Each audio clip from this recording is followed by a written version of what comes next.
Le cercle RH, pour parler d'un sujet important, la diversité, l'inclusion. Qu'est-ce que veulent dire ces mots? Qu'est-ce qu'ils cachent? Où en sommes-nous exactement de ces sujets? Est-ce que cette diversité et inclusion est bonne pour l'entreprise? Et je parle au sens de l'économie de l'entreprise. On va en parler avec mes invités. Wanje Bita, merci d'avoir répondu à notre invitation. Vous êtes responsable politique RH, inclusion, communication à la Maïf. On reviendra sur votre... vous avez signé un accord, on en parlera dans quelques instants. Et puis, vous êtes membre de l'autre cercle, avec Catherine Tripon, qui est une habituée de l'émission Smart Job. Et je vous remercie de venir aussi régulièrement. Porte-parole nationale de l'autre cercle. L'événement avait lieu le 30 septembre dernier, avec ces fameux rôles modèles. C'est-à-dire, plus il y aura de rôle modèles, d'ambassadrices, d'ambassadeurs, et plus il y aura d'entreprises, plus on fera reculer quoi d'ailleurs? La bêtise, la discrimination, les préjugés. L'intolérance, et en tout cas, ça permet de contraindre les comportements de rejet et de discrimination et de harcèlement potentiel. On ne peut pas les empêcher totalement, mais au moins, les règles de base chez un employeur public ou privé, avec des personnes engagées, permettent de limiter la casse. Caroline de Senneville est avec nous, je ne voulais pas l'oublier, qui est journaliste, chroniqueuse dans notre émission, journaliste chez Décideur RH, et qui a quelques éclairages à nous faire en chiffres, mais pas seulement.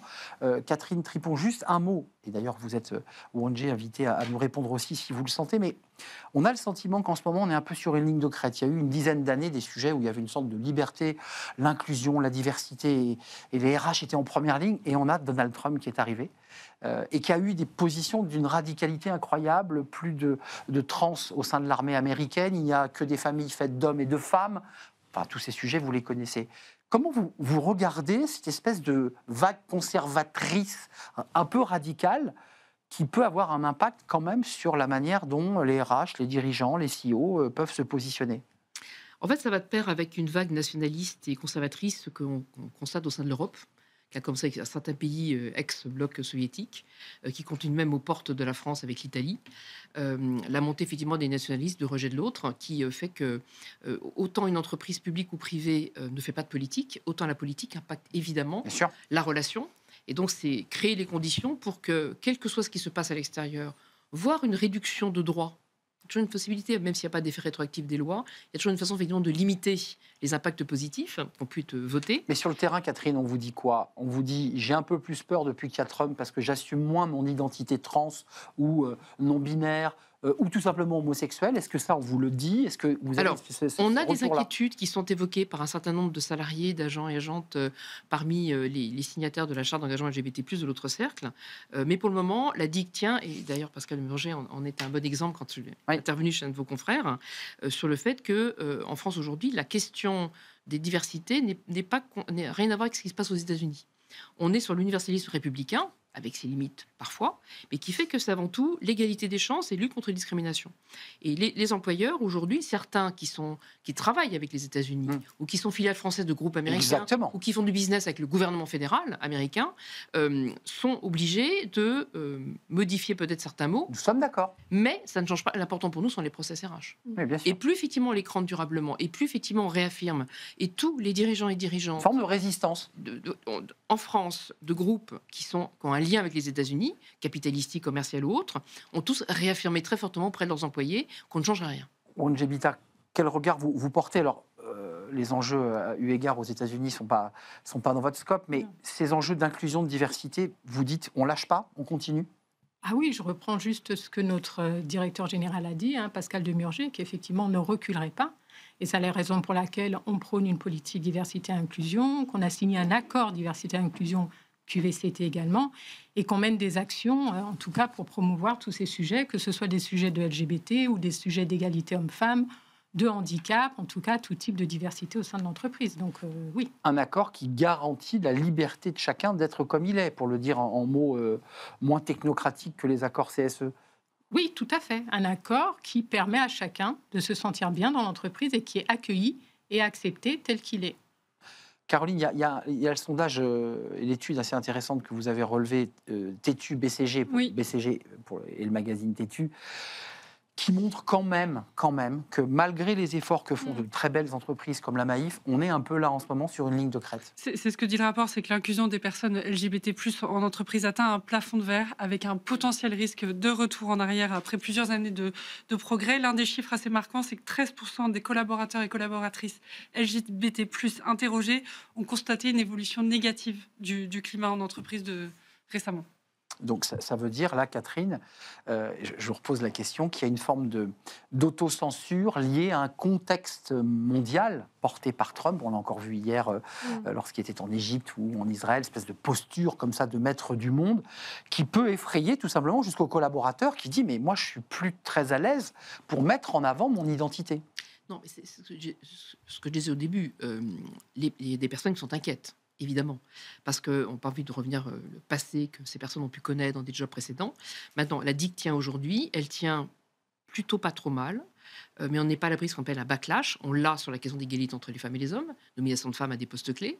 On l'a évidemment sur tous les champs dits soi-disant des minorités qu'on mettrait trop en avant. Mais vous ne pouvez pas empêcher les personnes qui ont pu subir ou qui subissent de violences à l'extérieur, qu'on pu subir dans leur vie familiale, à l'école, dans l'enseignement supérieur ou dans la société civile, effectivement d'être inquiets. Et aujourd'hui, la DIC tient parce que les lois sont là, parce qu'il y a des directives européennes qui n'ont pas impacté notre droit national, parce qu'on a le défenseur des droits, parce qu'il y a aussi des accords syndicaux, des engagements de la part des employeurs. Maintenant, on s'approche d'élections. Je ne vais pas parler législative. On ne sait pas trop, en fait. Hein. Présidentielle, anticipée ou pas anticipée. Et là, on ne sait pas ce qui peut se passer. Et c'est facile de faire des retours en arrière. C'est ce que je vous disais.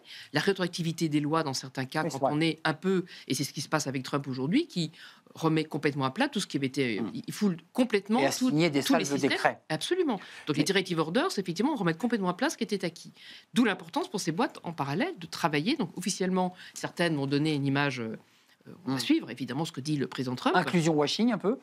Alors, non, justement. Non, mais justement, ils vont un peu gommer certaines choses, mais pour autant, vont continuer à travailler en interne. Et puis, celles qui n'étaient pas très convaincues profitent de l'occasion pour s'en débarrasser. Évidemment. Ronjevita, le sentiment qu'on a, en tout cas, c'est que l'entreprise tient le coup. C'est-à-dire qu'autant on peut avoir des violences à l'extérieur, dans la rue, sur plein de sujets, notamment les questions d'homosexualité, de différence, de couleur de peau.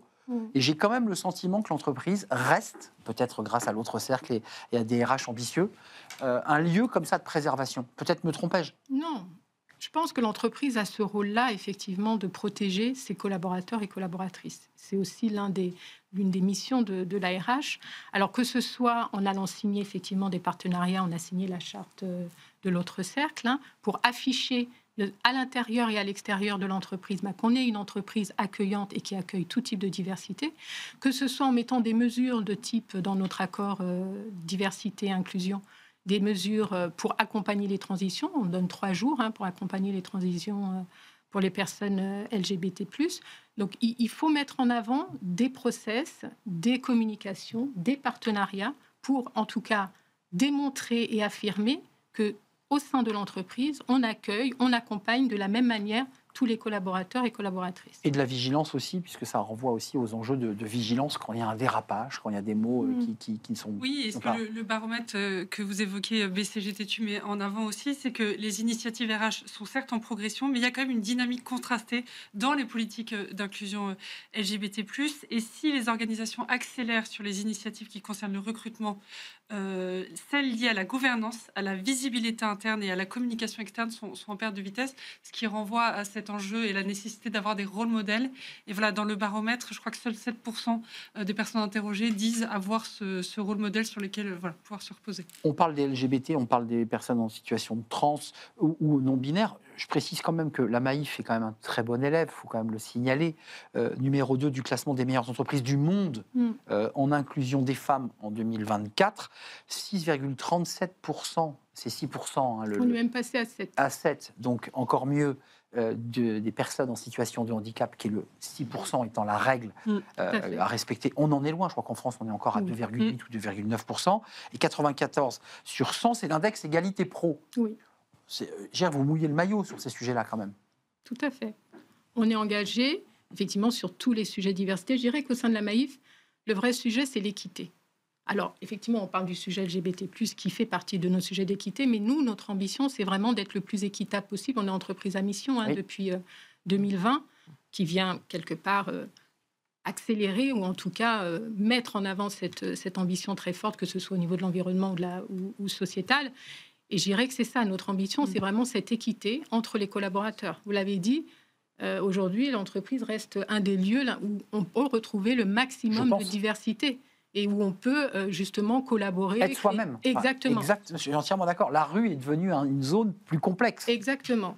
Vous êtes d'accord avec ça, Catherine? Safe place, c'est ce que disent tous les DRH au moment où ils re-signent la charte. Parce qu'on a des re-signatures de charte par des grands groupes internationaux qui pourraient dire on va attendre un petit peu, etc. Pas du tout.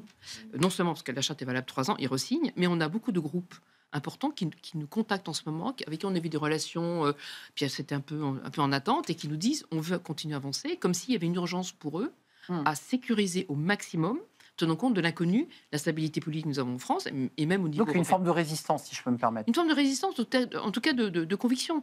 Vous avez, on peut toujours critiquer les patrons, sans de termes, etc., mais vous avez des dirigeants, nouvelle génération en plus, c'est là que la gouvernance rentre en ligne de compte, qui vient effectivement quelque part imposer une ligne portée par les DRH et par les responsables de diversité et inclusion, même si au sein de la direction, au sein de DN-1, du dirigeant ou de la dirigeante, il y en a qui ne sont pas forcément avec le sujet, mais quand vous avez à la top niveau et vous avez des équipes terrain qui continuent, le truc, il va tenir.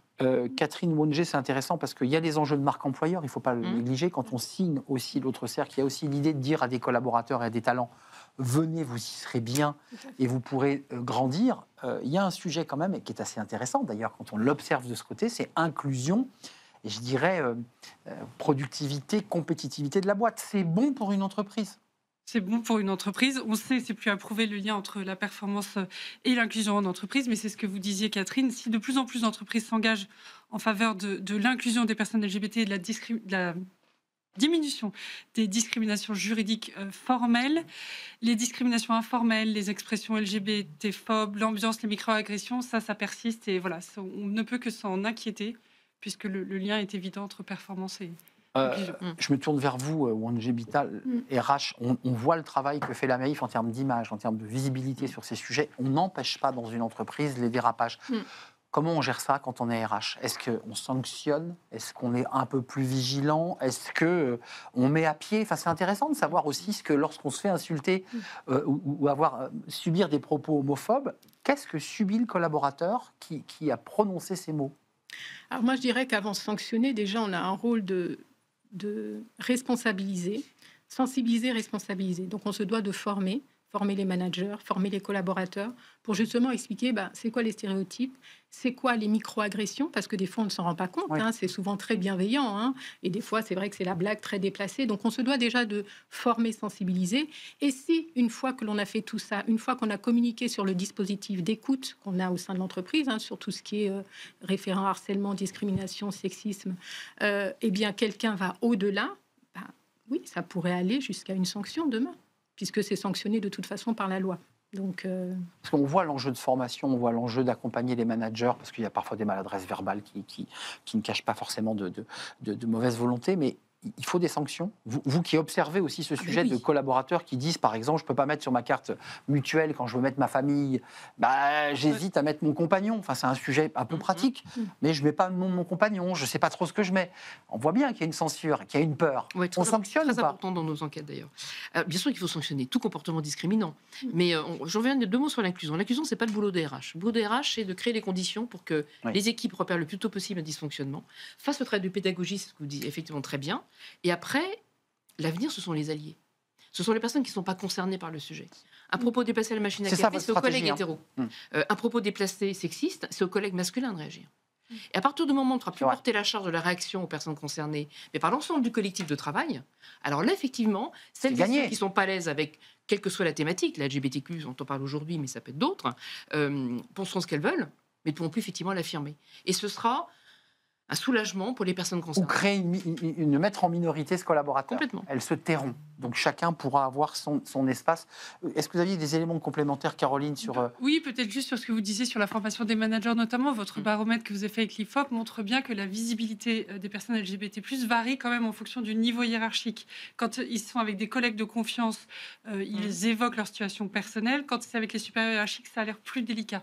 Donc il y a ce besoin de former et sensibiliser les managers. Oui, On le voit, la moitié. 60% de la proportion d'employés LGBT+, visibles dans leur entreprise, seuls 48% sont visibles auprès de leur N+1. C'est intéressant ce qui corrobore ce que nous dit Le Caroline. manager de proximité avec qui on pourrait être en confiance, à défaut de le dire au N+2, N+3, etc., il n'ose pas. Alors, à l'autre cercle, on dit souvent à tort ou à raison. Mais si c'est à tort, il faut donc créer les conditions pour que les personnes se sentent suffisamment à l'aise. Parce que ne pas le dévoiler, ça veut dire qu'on n'active pas des droits. Je ne vais pas oser dire que je vais marier, je ne vais pas prendre les 4 jours auxquels j'ai droit pour mon mariage ou mon Pacs. Ou la parentalité. Ou la parentalité, le congé d'accueil de l'enfant que je n'activerai pas. Est-ce qu'un entretien, excusez-moi, c'est une question au RH et à vous, est-ce que je suis reçu en entretien, je dois peser le pour et le contre face à mon RH ou face au recruteur? Est-ce que je lui dis droit dans les yeux, je suis homosexuel? Alors d'abord, on n'a pas parlé de sa vie privée au travail, c'est formellement interdit. Oui, mais c'est une ligne de crête. Je le déclare pour la mutuelle, mais je ne peux pas le dévoiler lorsque je suis en entretien. Donc c'est à l'entretien de la personne qui recrute de rappeler effectivement, nous sommes engagés, c'est le cas à la Maïf, voilà. Il y a plein d'endroits. Voilà, nous on a des chartes, des engagements, et donc on peut même afficher la charte de notre cercle derrière. On peut avoir le tour de cou avec le Rainbow Flag, etc., qui ont beaucoup d'entreprises d'une certaine taille, et qui est une façon de donner des signaux forts. Il faut visibiliser, d'accord. Visibilise. Okay. Et donc, libère. C'est les fameux partenariats, en fait, que ce soit avec l'autre cercle, que ce soit sur une charte de la diversité, que ce soit sur une charte de la parentalité, demain sur des sujets de cancer au travail ou autres. Plus on va l'afficher, plus on va générer cette fameuse sécurité psychologique qui va permettre soit à un candidat de venir en se disant je sais qu'au sein de la Maïf, il n'y aura pas de sujet. Je l'ai su avant de pousser la porte. Exactement. Soit à des collaborateurs qui peut-être ignoraient les faits, de se dire finalement je vois et je sais que je peux. Et après, effectivement, on ne peut pas s'arrêter qu'à ça. Ça, c'est de l'affichage, c'est de la visibilité. Mais après, il faut accompagner ce changement aussi dans l'entreprise pour que l'accueil se fasse, comme vous dites, avec le manager de proximité, dans vraiment le quotidien du travail. Mais j'entends quand même sur ce plateau que vous nous dites, malgré vos engagements, il ne faut rien lâcher dans cette période. Il ne faut rien lâcher. Jamais. Non, mais dans une période où, finalement, il y a quand même un mouvement de balancier avec une très grande puissance qui dit à peu près exactement l'opposé. En fait, quand il y a des dysfonctionnements à l'extérieur, c'est important de rassurer effectivement les équipes. Dans un domaine un peu différent, nous avons 2 grands groupes qui étaient l'un avec un dirigeant incarcéré, l'autre en pleine OPA, qui n'ont pas dérogé pour signer la charte. En disant c'est juste en période de crise que nous vivons. Incarcéré, il faut réassurer. Non, mais on voit de qui vous parlez, qui est parti dans une caisse en bois. Merci. Non, pas une caisse en bois. Oui, si. Nous sommes bien d'accord. Oui. Donc c'est une voiture. Mais donc j'ai dit bravo, merci aux dirigeants et aux DRH qui ont dit non, mais c'est pas le moment de lâcher. C'est le moment de réaffirmer auprès de nos salariés dans cette période de crise qu'il y a 2 choses. Il y a ce qui se passe, qui est un maelstrom, et puis il y a le quotidien. Donc, une fois la encore, vie de la boîte au quotidien. La vie de la boîte au quotidien, au contraire, c'est ça qui fédère. L'engagement des salariés, c'est un moteur extrêmement important. On parle de la marque employeur, on parle aussi de la rétention des talents. C'est bien d'attirer les talents, mais si vous ne les gardez pas, vous avez tout perdu. Vous l'avez ressenti, je dirais là, versus pour terminer l'émission, dans l'enjeu business, dans l'enjeu recrutement de talents. Est-ce que vous avez ressenti que la politique Maïf, en matière de diversité, d'inclusion, d'égalité femmes-hommes, d'intégration des personnes en situation de handicap, et vous avez senti qu'il y a eu un appel d'air de candidats qui ont dit mais je veux aller à la Maïf, je veux travailler pour la Maïf? Une chose est sûre, c'est qu'avec toutes les techniques qu'on met en place, dont le recrutement sans CV, je pense que oui, ils se rendent bien compte qu'on est une entreprise inclusive et qu'on va même au-delà. C'est-à-dire qu'on ne limite pas le collaborateur à un niveau de diplôme. Nous, ce qu'on va chercher, c'est le talent. C'est le talent, la capacité à négocier, à conseiller demain nos sociétaires. Donc oui, je pense que c'est un élément qui joue en faveur des candidats qui viennent auprès de la Maïf. Et il y a cet aspect-là, mais il y a tous les autres aspects, encore une fois, que nous rendons visibles à l'extérieur. Caroline, est-ce que vous avez un dernier mot à nous confier ou un dernier chiffre peut-être pour nous éclairer? Un dernier chiffre, non. Et je n'ai pas de dernier chiffre. Mais... Catherine, un dernier mot? Alors, Caroline, d'habitude, a des chiffres, je tiens à le signaler. Non, mais c'est pour ça. Et là, je l'ai surprise. Non, mais ça me faisait penser aussi aux enjeux de parentalité qui sont très importants. Et il ne faut pas qu'une femme ou un homme ait peur de dire en entretien qu'ils ont des enfants et donc des charges liées à ça. Donc voilà, ça me et vous voyez, la petite zone grise juridique, je me permettais de l'ouvrir, c'est qu'en entretien, on ne peut pas, qu'on soit RH, demander êtes-vous hétérosexuel ou homosexuel, interdit, pas possible. Et inversement, c'est toujours compliqué de s'afficher dans l'entretien d'embauche quand on n'a pas eu les codes Oui. ou l'amont qui m'a dit tu peux y aller, c'est safe. Vous voyez ce que je veux dire? Oui, mais à nous aussi, dans nos formations, recruter sans discriminer, c'est permettre à des chargés de recrutement d'afficher notre politique diversité-inclusion. Voilà. Vous voyez, c'est une autre manière de Mais ça veut faire. dire que l'entreprise a fait un travail d'abord en Bien amont sûr. d'affichage. Bien Et sûr. qui est pas... On a des jeunes rôle modèles qui ont dit moi je suis rentré dans telle et telle boîte parce que justement il y avait des rôles modèles visibles. Mais c'est ce qu'on entend.